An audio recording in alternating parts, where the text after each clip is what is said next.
এখানে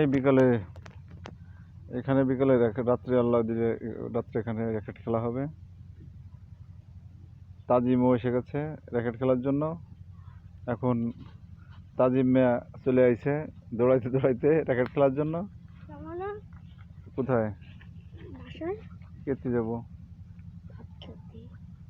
তারপরে এখানে ছাগলের বাচ্চা আছে, ঘাস খাইতেছে।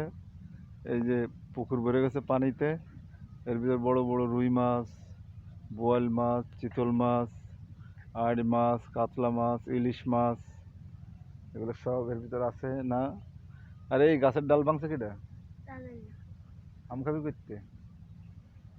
আমি ভাঙিনি। হ্যাঁ, আমি তো খালি একেবারে বেড়াতে